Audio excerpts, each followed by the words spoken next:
一度食事にでも。なんであんたみたいなと。来週の火曜日の向こうの外商部とアポ取ってください。Hai semuanya, selamat datang di Celengan Film. Semoga kalian selalu dalam keadaan sehat dan bahagia. Di video kali ini, aku akan menceritakan satu buah film yang berjudul The End of the Tiny World. Berkisah tentang dua orang sahabatan, sebut saja Kida dan Makoto, di mana dua sahabat ini berjuang untuk hidup tanpa orang tua. Penasaran dengan alur ceritanya? Yuk mari kita simak videonya. Adegan dimulai ketika seorang murid baru bernama Yoichi bersekolah di sekolah mereka. Yoichi yang sebelumnya sering menjadi sasaran bullying di sekolah lamanya, saat ini menjadi ketakutan ketika sang guru meminta dia untuk memperkenalkan diri kepada teman-temannya. Dalam kegelisahan ini, Yoichi enggan memperkenalkan dirinya. Makoto yang melihat Yoichi hanya diam saja, ia merasa terpanggil untuk menyebabkan kekacauan. Dia memaksa Yoichi untuk membuka botol Coca-Cola yang diberikannya. Namun saat dibuka, Coca-Cola itu tumpah dan mengenai guru. Akibat dari kejadian itu, Makoto dipanggil ke ruang guru. Para guru menyadari bahwa Makoto sering membuat kekacauan di sekolah. Mereka meminta Makoto untuk mengeluarkan mainan jahilnya dari dalam tasnya. Sementara itu, Yoichi menunggu di luar ruang guru karena dia juga terkena dampak dari kejadian itu. Selama menunggu, Yoichi mendapatkan informasi bahwa Makoto tidak memiliki orang tua. Kida juga menceritakan bahwa dia dan Makoto menjadi sahabat karena keduanya tidak memiliki orang tua di sekolah ini. Usia persahabatan antara Makoto dan Kida memasuki masa SMP. Suatu hari, Makoto ingin membelikan Kida minuman. Tetapi ketika Kida ingin membukanya, ternyata itu adalah sebuah prank dari Makoto. Meskipun sering melakukan kejahilan, Makoto selalu tertawa. Suatu hari, Makoto bertanya kepada Yoichi apa yang membuatnya takut.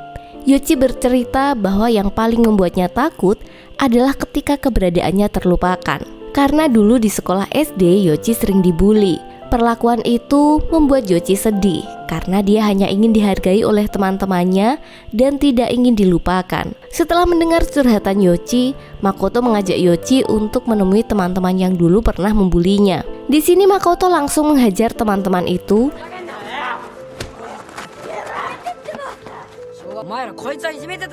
dan meminta mereka untuk meminta maaf kepada Yoichi. Namun mereka menolak untuk meminta maaf. Akhirnya Makoto meminta maaf duluan kepada mereka. Namun ternyata itu adalah sebuah prank dari Makoto. Makoto menjelaskan kepada Yoichi bahwa prank itulah yang akan mengingatkan mereka kepada Yoichi. Ketika memasuki usia SMA, persahabatan antara Kida dan Makoto masih tetap kuat.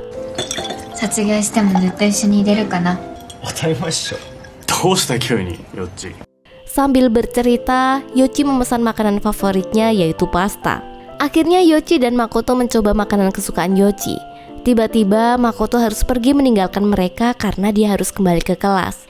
Kida bertanya kepada Yoichi, apa yang ingin dia lakukan setelah lulus? Yoichi bilang bahwa dia ingin menjadi seorang artis karena dia sangat suka menonton film. Namun, ketika Yoichi bertanya balik apa yang ingin Kida lakukan, dia menjawab bahwa dia tidak tahu apa yang dia inginkan. Yoichi menyarankan untuk Kida menjadi assassin. Setelah pulang sekolah, mereka selalu menghabiskan waktu bersama. Suatu hari, Yoichi bercerita bahwa dia sangat ingin melihat kembang api di musim dingin. Makoto berjanji untuk membuat kembang api seperti yang Yoichi inginkan. Di tengah cerita ini, mereka juga mengungkapkan rasa sakit jika mereka harus hidup tanpa satu sama lain. Persahabatan mereka menjadi lebih kuat dengan kedatangan Yoichi. Yoichi hadir dalam kehidupan mereka dan membuat persahabatan antara Kida dan Makoto semakin nyaman.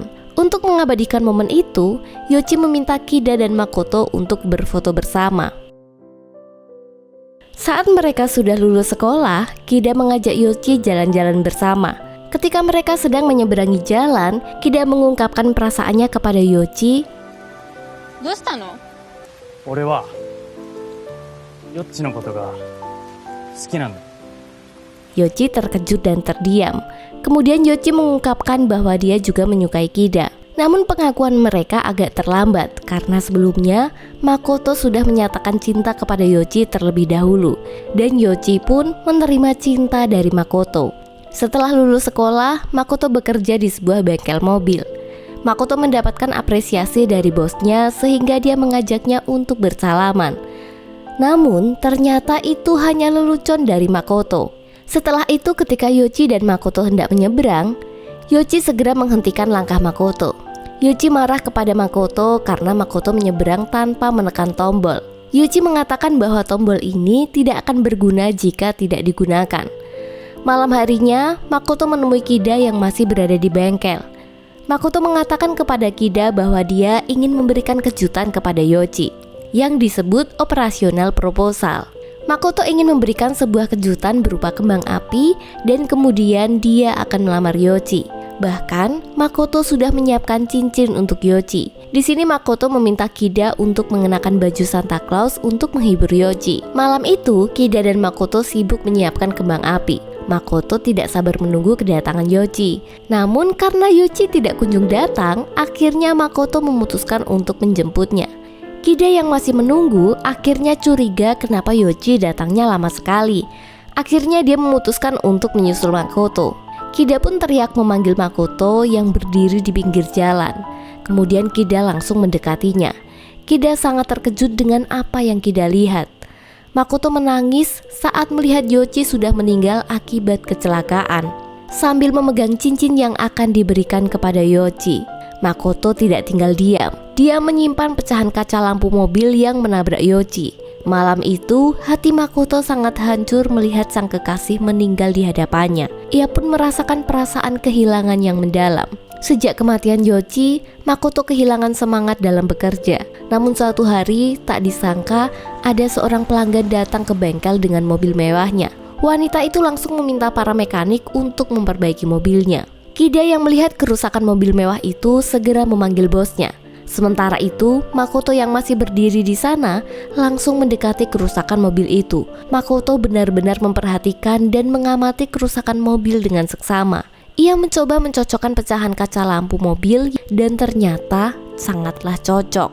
Makoto merasa terkejut dan terdiam dalam keheningannya sambil menatap wajah wanita itu. Makoto bertanya kepada wanita itu, apa yang menyebabkan mobilnya rusak? Wanita itu menjawab bahwa dia menabrak seekor anjing. Dia tidak ingin repot dan harus bertanggung jawab atas kejadian itu. Makoto cukup terkejut ketika mengetahui bahwa kejadian itu telah terjadi sekitar 2 bulan yang lalu. Makoto penasaran dan bertanya tentang kondisi anjing itu setelah tertabrak. Tanpa rasa bersalah, wanita itu menjawab bahwa mungkin anjingnya sudah mati. Makoto menatapnya dengan penuh kekesalan. Namun Makoto tidak menyerah dan kembali mendekati wanita itu ketika sedang menunggu taksi. Akhirnya, ia mengajaknya untuk makan malam bersama. Namun wanita itu menolaknya dengan menatap penampilan Makoto dari atas ke bawah dengan angkuh. Makoto mencoba mengejar dan memberikan wanita itu kejutan berupa setangkai bunga mawar. Makoto meminta wanita itu untuk mengambil bunganya dan kemudian menarik benang pada bunga itu. Ternyata itu hanyalah sebuah lelucon dari Makoto. Wanita itu menganggapnya sebagai hal yang sangat bodoh. Akhirnya wanita itu mengembalikan bunganya ke Makoto. Setelah wanita itu pergi, Kida bertanya kepada Makoto apa yang mereka omongkan. Makoto bercerita jika ia bisa mendapatkan wanita itu. Baginya, ini bukan masalah tentang dunia yang berbeda. Tak lama setelah itu, Makoto mengundurkan diri dari pekerjaannya dan menghilang. 2 tahun kemudian, bos bengkel meminta bantuan Kida untuk mengatakan kepada Makoto. Sudah lama ia menghilang dan bengkelnya sudah bangkrut. Bos bengkel menyarankan untuk mencari Makoto. Kida pun mencari Makoto dan menemukan ia tinggal di sebuah tempat tinggal yang murah. Makoto mengaku telah mengumpulkan uang selama ini untuk membeli sebuah perusahaan minuman wine senilai 45 juta yen sebagai upaya untuk menjadi seseorang yang pantas untuk Lisa, yaitu wanita misterius yang memperbaiki mobilnya kala itu.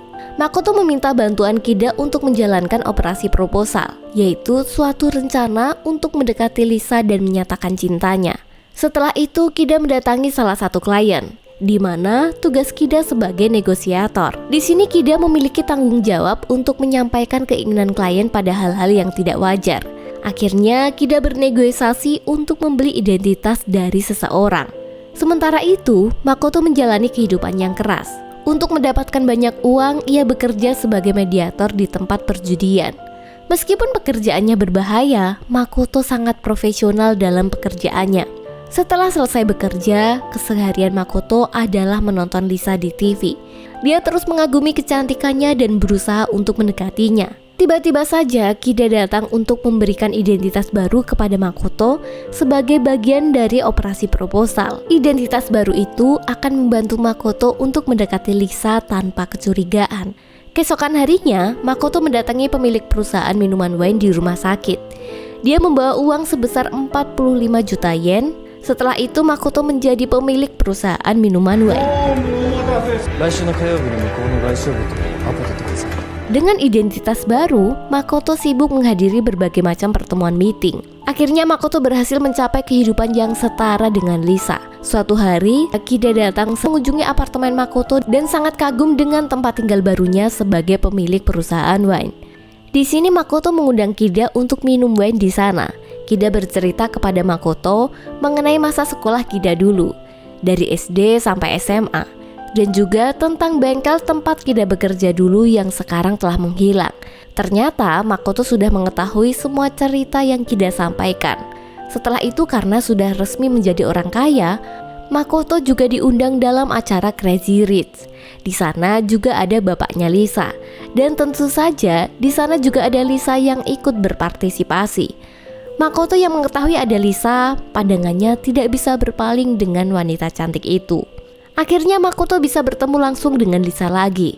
Namun ketika Makoto ingin menyapa Lisa, sayangnya Lisa datang dengan pacarnya. Setelah mereka pergi, Makoto menelpon dan memberitahu Kida untuk segera menghabisi pacar Lisa. Kida pergi ke rumah pacar Lisa dan Kida langsung melakukan negosiasi. Kida meminta pacar Lisa untuk segera meninggalkan Lisa. Jika tidak mau, Kida tidak akan segan-segan menembaknya mati di tempat. Setelah itu, Makoto kini mendapatkan apa yang dia mau. Makoto menghabiskan banyak waktu bersama Lisa sampai Lisa benar-benar jatuh cinta kepadanya. Suatu hari, Makoto memberitahu Kida tentang tujuan proposal operation ini, yaitu untuk menghidupkan kembali keberadaan Yoichi. Saat Makoto memberikan cincin kepada Yoichi, itu adalah akhir dari misi proposal operation. Tapi Kida masih bingung dengan maksud Makoto memberikan cincin itu kepada Lisa. Akhirnya, Kida memberitahu Makoto bahwa rencana balas dendam ini tidak memiliki arti. Di sini, Makoto sangat memohon bantuan dari Kida karena usahanya ini tidak mungkin bisa berjalan tanpa bantuan Kida.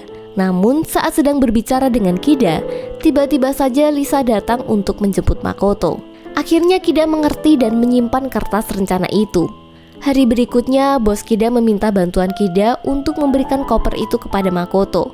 Setelah itu, Kida langsung bergegas menuju apartemen Makoto. Saat di apartemen, ternyata koper itu berisikan bahan peledak. Sebagai ucapan terima kasih, Makoto memberikan Kida minuman wine dan mempersilahkan Kida untuk duduk.